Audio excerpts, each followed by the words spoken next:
હમણાં એક પુસ્તક વાંચતો હતો, એનું નામ હતું યાજ્ઞવલ્ક સ્મૃતિ. બહુ સુંદર ગ્રંથ છે. પરમ વિવેક યાજ્ઞવલ્ક મહારાજે એક પોતાના નામે સ્મૃતિ નામક એક ગ્રંથ તૈયાર કર્યો. જ્યાં સુધી મેં અવલોકન કર્યું એમાં તમામ પ્રકારના સવાલો અથવા તો તમામ પ્રકારની વસ્તુઓ જે મારી તમારી ચારે બાજુ ફરે એના સમાધાનો મહર્ષિ યાજ્ઞવલ્કજી આપ્યા છે. એનો એક મંત્ર મને આ વ્રજવાણી સાથે જોડતા બહુ આનંદ થાય છે. એના આધારે કહીશ. રામાયણ સાથે તો જોડાયેલો છે જ આ મંત્ર, એ હું પછી કહીશ, પણ પહેલા વ્રજવાણી. બાપ યાજ્ઞવલ્ક કહે છે, આટલી વસ્તુને કાયમ પવિત્ર માનજો. એ કાયમ પવિત્ર છે આટલી વસ્તુ. એમણે સ્પષ્ટ કર્યું. એ શ્લોક મેં લખી લીધો છે. એક વખત વર્ષો પહેલા યાજ્ઞવલ્ક સ્મૃતિનું દર્શન કરેલું, વળી પાછો હમણાં એક ગ્રંથ હાથમાં આવી ગયો, એ તો પાના ફેરવતો હતો.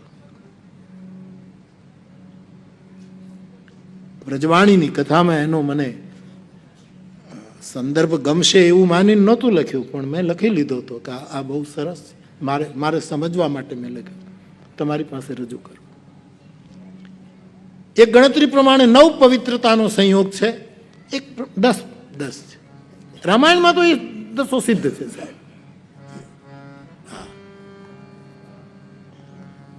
તો બાપ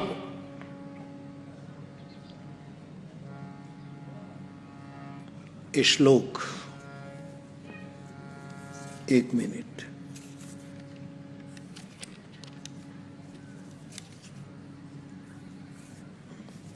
હું એક શ્લોકનો એક શબ્દ બોલું. આપ સૌ, આપણે ગામડાના છીએ બધા જ, જરાય અઘરું નથી, અને હું બહુ જ એક શબ્દ જુદો પાડીને બોલું છું. આપ સૌ દરેકે દરેક બોલજો. પહેલા શબ્દ બ્રહ્મ. યાજ્ઞવલ્કે કહા,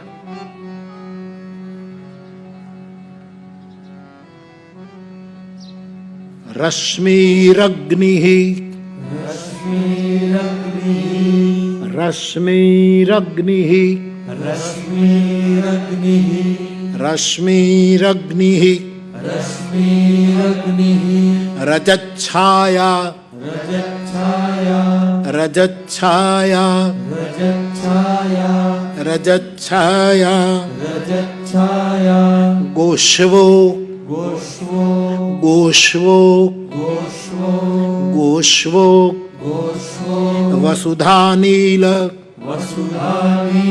વસુધાનીલ વિપુષો વિપુષો મક્ષિકાઃ મક્ષિકાઃ સ્પર્શેવત્સઃ સ્પર્શેવત્સઃ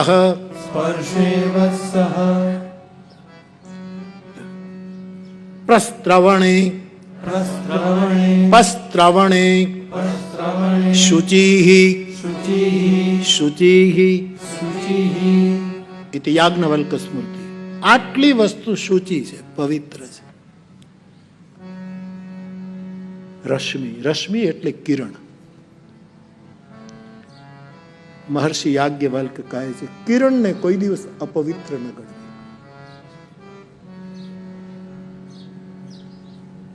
સૂર્યની કિરણ, ચંદ્રની કિરણ, એને અપવિત્ર ન ગણાય. સૂર્ય અને ચંદ્રની કિરણ પવિત્ર, કોઈ પણ કિરણ પવિત્ર છે. બીજો શબ્દ બ્રહ્મ છે અગ્નિ. અગ્નિ પવિત્ર છે, આખું જગત જાણે અગ્નિ પવિત્ર છે. ત્રીજો રજ, માટી, ધૂળ, રજ પવિત્ર છે. ચોથું માણસનો પડછાયો પવિત્ર છે. માણસ ક્રિયા કરે, પડછાયો દેખાય ક્રિયા કરતો, એનું ફળ ન લાગે, માણસને જ લાગે.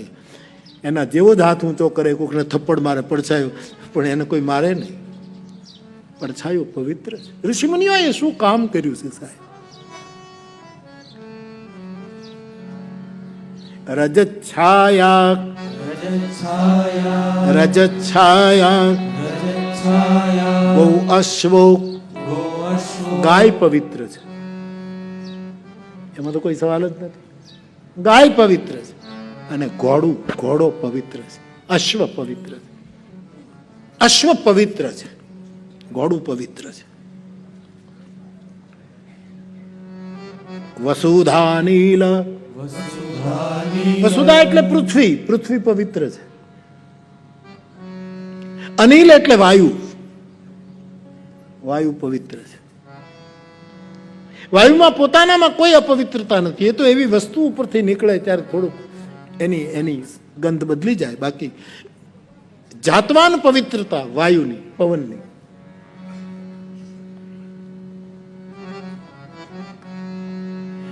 દૂધમાં માખી પડે ને તો ખરાબ. ભામીની ભય એવું દૂધ કઈ માખી, માણસે લીધી માખીને લખ્યું છે. મંત્રા બોલી છે કે કાલે જો રામનો રાજ્યાભિષેક થશે તો હે કઈ તું દૂધની માખી બનીશ ને દૂધમાંથી માખીને જેટલી વાર લાગે બહાર કાઢતા એટલું તારું સ્થાન અયોધ્યામાંથી નીકળી જશે. મક્ષિકાનો ઉલ્લેખ. પણ દૂધમાં પડે, જમવામાં પડે, આમ બગાસું ખાતા ઘણા માખી અંદર વહી જાય છે ને, લગભગ બધા અનુભવ છે. ક્યારેક તો આટલા ઉંમરમાં થયું જ કે માખી ગઈ અંદર. દૂધમાં પડે, ભોજનમાં પડે, બરાબર નહીં. આપણી અંદર જતી રહે માખી તો બરાબર નહીં. પરંતુ તમે સ્નાન કરી અને ઉપરણો ઓઢીને બેઠા હો, તમારા ખભા પીઠ ખુલ્લી હોય, સંધ્યા વંદન કરતા હો અને એ વખતે માખી તમારા શરીરને સ્પર્શ કરે તો એ માખીને યાજ્ઞવલ્કએ પવિત્ર ગણી છે. એને બહુ ઉડાડવી નહીં. નહીં આપણે ઉડાડી મૂકીએ ને અડે એટલે આપણે, પણ એને અહીંયા પવિત્ર ગણી છે. વપુષો મક્ષિકા, શરીરને સ્પર્શ કરતી માખી શુચિ છે, પવિત્ર છે.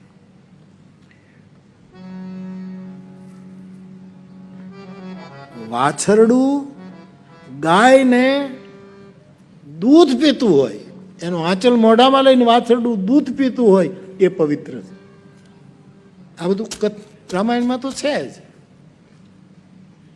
રામાયણમાં રશ્મિ બંદવ ગુરુપદ કંજ કૃપા સિંધુ નર રૂપ હરિ મહામોહ તમ પુંજ ચાસુ બચન રવિ કર નિકર.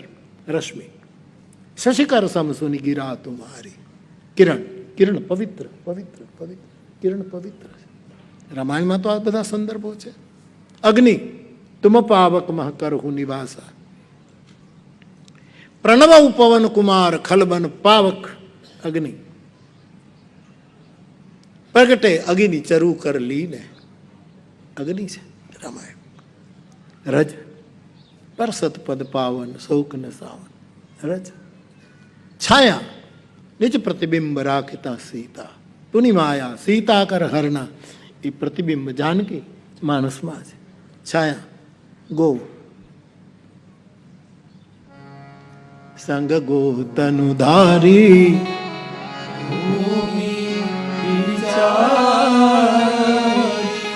પરમ વિકલ.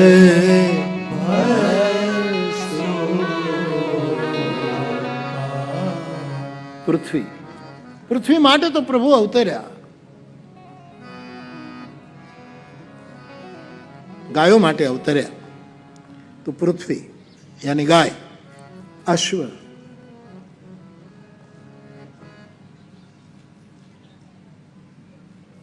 અય ઇવ જરત ધરત પગ ધરની. દશરથજીએ જાન છોડો એમ કીધું અને ભરત શત્રુઘ્નને કહ્યું ઘોડાઓ તૈયાર કરો. અને કુમાર અવસ્થા વાળા છોકરાઓ ઘોડે સવારી કરીને જનકપુર માટે નીકળો. ત્યારે ગોસ્વામીજી અશ્વની પવિત્રતાનું વર્ણન કર્યું છે. કેવા અશ્વો હતા! સુઠી, સુંદર, મનની ઈચ્છાથી ચાલનારા, અનેક વાતોના જાણકાર અશ્વ. અને થનગનાટ એટલો જાનકીના દર્શન માટે અમારો રામ પરણવાનો છે, રામ સીતાને મળવાનો. એ ઘોડાઓને તો તુલસી કહે કે પૃથ્વી ઉપર એવી રીતે પગ મૂકે છે, ચંચલ કરણી છે જેની, અતિ ચાંચલ્ય છે. 5 વખત ઊભું કરીને પાછું ટાળડું બેહી જાય એ ઘોડા નહીં. તે જાણ તગડી હોય તો એ ફડકીને પાછી ફરે, પણ કુળ ટારડના કોઈ બધા કેળા પકડે કાગડા, આપણને પાડે, પાટું મારે ને પાછું વયું જાય રણમાં ક્યાંક.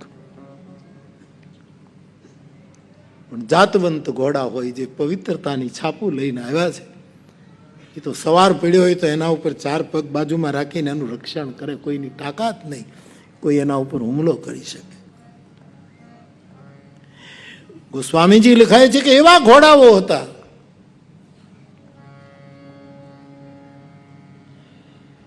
કે જેમ અગ્નિ ઢકતો હોય ને એના ઉપર ઘોડાને આપણે લઈ જઈએ ને પછી ઘોડું પગ ન મૂકી શકે, છબે નહીં. વારંવાર આવું ચાંચલ્ય એવા ઘોડાઓનું વર્ણન માનસમાં છે. ગાયનું વર્ણન, અશ્વનું વર્ણન, વસુધા, જેમ પૃથ્વીનું હમણાં મેં કહ્યું તેમ પૃથ્વી માટે તો પ્રભુ પધાર્યા.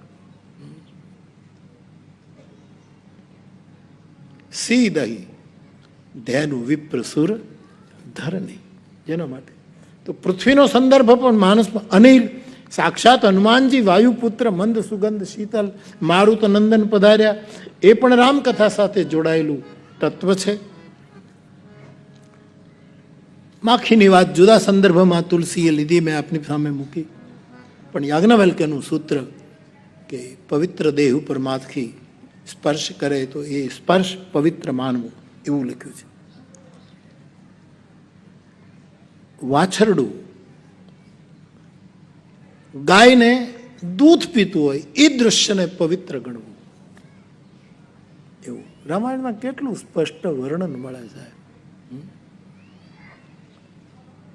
લંકા વિજય કરીને રાઘવ અયોધ્યા પધાર્યા, એક દ્રશ્ય તમે જુઓ. તમે રામાયણ જાણો, હજારો લોકો રામના દર્શન માટે ઉમટ્યા છે અયોધ્યામાં. 14 વર્ષ પછી ઠાકોરજી પધાર્યા. ગોસ્વામીજી લખે છે, પ્રેમાતુર સબ લોગ નિહારી, લોકોને પ્રેમાતુર જોયા અને ભગવાને ખરારીએ કૌતુક કર્યું છે, અમિત રૂપ ધારણ કર્યા. ક્ષણમાં ભગવાન બધાને મળી લીધા. હે ઉમા મર્મ કોઈ ન જાણી શક્યું. અને પછી કૌશલ્યાદી માતાની પાસે ભગવાન પધાર્યા. શીલનો ધામ મારો ઠાકોરજી માં કૌશલ્યાને મળ્યા. ત્યારે કેવું મિલન હતું કે જાણે વાછરડું અને ગાય બે મળતા હોય એવું સુંદર દર્શન હતું. રામ આવ્યા ત્યારે કૌશલ્યાદી માતાઓ ગાયની જેમ રામરૂપી બછડાને ભેટવા માટે દોડ્યા. હવે વનમાં તો રામ હતા, કૌશલ્યા તો નગરમાં હતા. પણ જ્યાં કૌશલ્યા છે ત્યાં અયોધ્યા નથી, ત્યાં તો વન જ છે. ગરાણ 14 વર્ષનું. અયોધ્યા તો અવધતા હા જહ રામ ને. અયોધ્યામાં રહેતી આ ગાયો એના વાછરડાઓને ભેટવા માટે હુંકાર કરીને તનમાંથી દૂધની ધારાઓ થાય છે અને મા કૌશલ્યાને મળે. ત્યારે આ જે યાજ્ઞવલ્ક સ્મૃતિનું જે સૂત્ર છે, જે વ્રજવાણીને લાગુ પડે એ તુલસી વાણીને પણ લાગુ પડે છે કે આવું એક દૃશ્ય શરૂ થાય.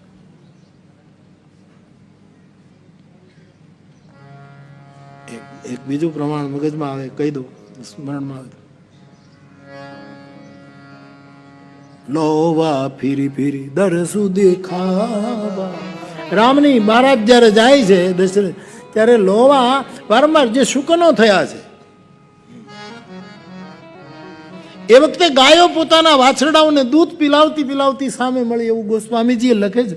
શિશુ ન પીયાવા, પોતાના વાછરડાઓને દૂધ પીલાવે, સુરભીઓ દોડતી આવે વાછરડાઓ.